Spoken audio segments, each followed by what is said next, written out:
So Governor Phil Murphy, he was sitting down talking somewhere, being interviewed, and he basically admitted to harboring an illegal and saying good luck to the feds coming in to try and get her. So let me just play this clip. Tammy and I were talking about, I don't want to get into too much detail, but there's someone in our broader universe whose immigration status is not yet at the point that they are trying to get it to.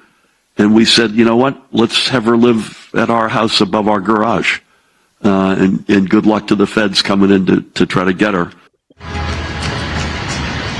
Pretty interesting. The state's attorney general is among those leading a challenge to Trump's executive order ending birthright citizenship as well. And this is what Tom Homan said in reply. Let me read a headline to you. Chicago leaders encourage residents to exercise their rights in resisting Trump's deportation policies. The governor of New Jersey, Phil Murphy, basically admitted that he knew somebody that didn't have full documentation, that he was hiding over his garage. But there's someone in our broader universe whose immigration status is not yet at the point that they are trying to get it to. And we said, you know what, let's have her live at our house above our garage.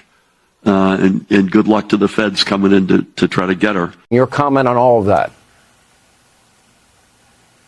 I think the governor's pretty foolish saying what he said, because I got note of it. Won't let it go. We'll look into it. And if he's knowingly harboring, concealing an illegal alien, that's a violation of Title 8 United States Code 1324. I would seek prosecution, or the secretary would seek prosecution. So maybe he's bluffing. If he's not, we'll deal with that. And as far as suing sanctuary cities, well, get in line, because the Trump administration is going to do that already. Sanctuary cities are sanctuaries for criminals. There's one example, right? If the young sanctuary cities in New York City, if they would have gave us over the killer of Laken Riley when he got arrested in New York City for endangering a child, he would have been in jail, and he would have never killed Laken Riley. Sanctuary cities are responsible for deaths of thousands of young children throughout my career, and we're going to sue them. We're going to hold them. And look, if he's got to go to the Supreme Court, that's what President Trump wanted to do. He will end sanctuary cities. You know, there was a 2011 Government Accountability Office study found 3 million criminal. Okay, that was the end of that. So I wanted to get your thoughts on that. He's got to go to jail. How dare you literally try to taunt the federal government and say, oh, I got an illegal in my garage. I dare you come get him. Okay, now they're coming with the flashbang and the, what do you call that thing that they hit the door with? But I don't know what they call it. Yeah, I call it the boot. They're coming with the boot and the flashbang, and they're going to come to their house and they're going to get that illegal out of his garage, and then they're going to arrest him and his wife. Like, I don't know why people think this is a game, Miss Dana. I don't know why they think, oh, we not going to deal with them. They go kiss our butt. No, honey. Again, the U.S. Constitution states literally in Section 1, there is called the exclusivity clause. And any action that a branch has exclusive rights over, they have to, or they meaning everyone else, has to acquiesce that power to that specific battering ram. Thank you. They have to acquiesce their power to that branch. And immigration is done by the federal government. Not the state, not the county, not the city. This is not their business. And I think that they're going to make an example out of Brandon Johnson. As I keep saying, Brandon wants to be the example because he, you know, at his heart, he is an activist at heart. So then he can go out like Jussie did, you know, screaming and yelling with his fist up to the air. But, you know, it's a shame that they're willing to go through all of these hoops for illegals. But I haven't seen them put any of this type of energy toward actual citizens and the suffering that people are Have you seen any protests? Are there any protests going on in Chicago pushing back against Trump policies from the Democrats? Have you seen that where you live at?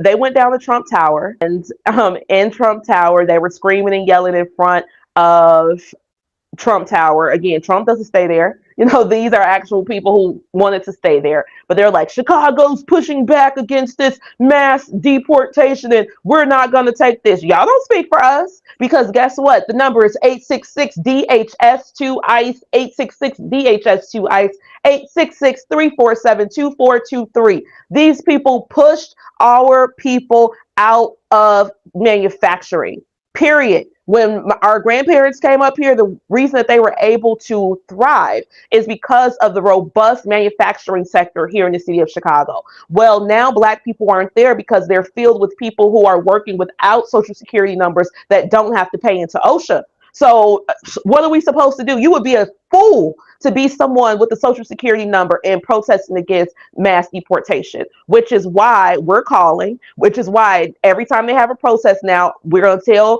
Tom Homan, send the ICE trucks. You know, like, these people have been completely off the chain, Dana. You should come to Chicago during Mexican Independence Day. It is deplorable how they act up here. I bet we won't have that problem anymore. So, you know, again, we're happy. These are just these socialist weirdos who are screaming loud, but that's not a true representation of what we're thinking in Chicago. Somebody said that they wanted me to post the ICE number. What is the ICE number? 866-DHS2-ICE. 866-DHS2-ICE. One more thing, right? I want to play this clip here. Our economy, they contribute to our economy. They're teachers, they're doctors, they're engineers. You know, they're not just nannies, gardeners, and construction workers. They are much more than that.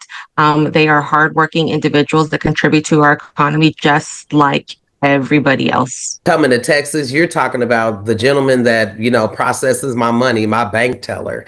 You're talking about, like I said, my little nieces.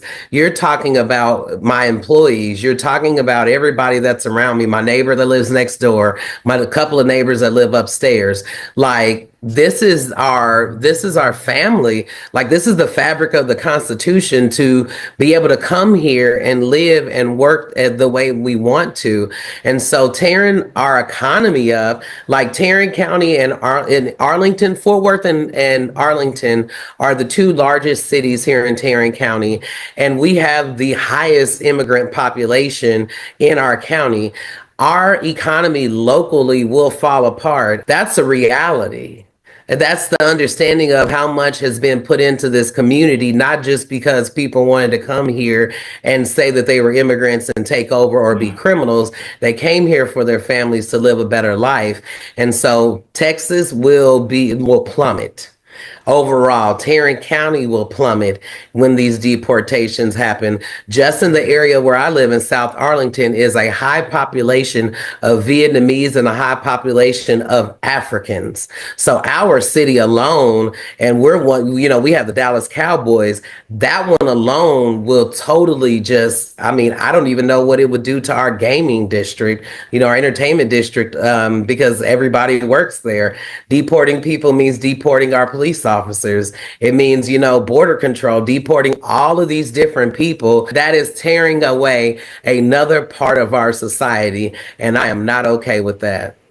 I am not. And when you think about it, our representatives, you know, literally here locally in Tarrant County, our city council member, you know, in Grand Prairie, like, you know, they're all immigrants. Yes. This could affect so many different people. So basically, they're saying that I want to play that. So basically, they're saying that the deporting these undocumented illegals are bad for the economy. Isn't that what the Confederates said when they wanted to free our ancestors? Oh Lord, we free the slaves. Who gonna pick the cotton? Who gonna pick the peaches? Who's gonna pound the tobacco and fill the rice? They are racist. Racist. That's what they believe. And the thing is, we're not talking about immigrants. Immigrants are not the issue. The issue is illegal immigration, because these people are a national security risk. People are saying that they're paying taxes. No, they're not. They're getting their money in cash and then they're sending it back Western Union to their countries, which is why my Donnie needs to make sure that remittances are taxed at 70% so we can get our piece of that money as you're sending it out the country, because you're not paying taxes anyway. You don't have a social security number. He's saying that, if we get rid of them, these are our police officers. They're not supposed to have a gun. I got homies who are real live upstanding dudes, but because they've gone to jail as younger men, now they're felons and they can't have a gun in America. But if you don't have a social security number, you can. Absolutely not. These people should not be the doctors. They should not be the police. They should not be doing any of that, because they should not be here. The unemployment rate is way too high for us to be thinking about illegals being in our workforce. It is disrespectful. But again, as I've always said, this is who the Democratic Party is, friends. After the Civil War, they were completely person non grata in this city. I mean, in this country, or they were a person non grata, because I think that's already plural. I digress. So what they had to do is they had to literally recruit immigrants to their party, because those people did not understand how evil and low down they were during the Civil War. And then they indoctrinated them with anti-Negro Confederate mentalities. And these are the people who executed Red Summer on us in the early 1900s. So we know this is what the Democrats are doing. And they're lying, because you can't practice medicine in the United States of America without being licensed. So yes, we have immigrants, but even those immigrants have to go through additional screenings and additional classes. They are trying to play with us because they think that we're stupid. And I'm here to tell everybody, baby, you're not dumb. We're not dumb. We're not stupid. We know how to read, write, and count extremely well. And we will not allow these people to gaslight us into selling away the birthright that our people stood on their feet and gave us. Literally, y'all, everybody that's working an office job now, our people 2 generations ago didn't know anything about that. They were working in the fields. At least in my family, I'm 2 generations off the cotton field. So I understand how important it is for us to protect the American workforce, because this is literally all we got. There is nowhere for the American to go anywhere in the world to find refuge. And I'm saying this as a global citizen.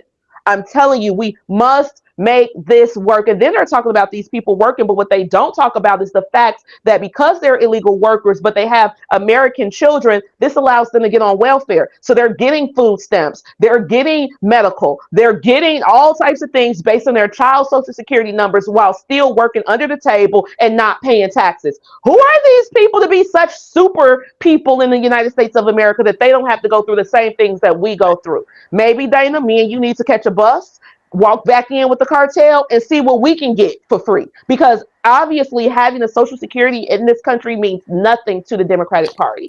Well, P. Ray, as always, I really appreciate you always coming on. And please tell people where they can go and follow you on Twitter, where they could go to your website, your organization, and support your organization. So let people know what you're doing and how to contact you and how to follow you.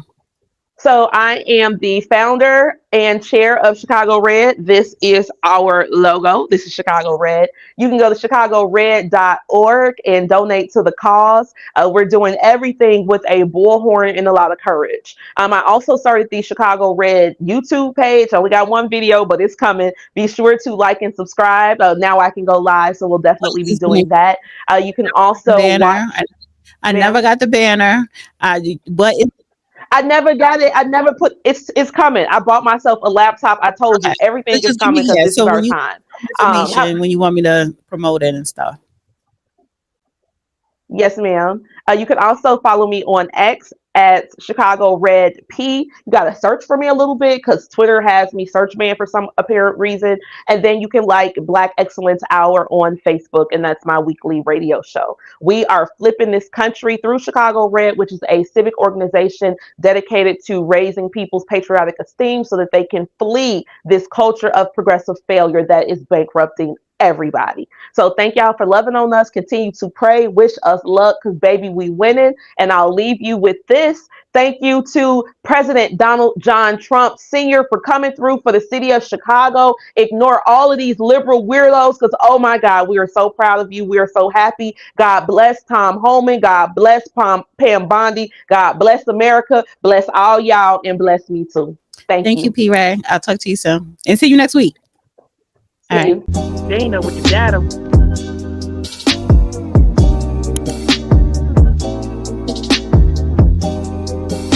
Dana with the data.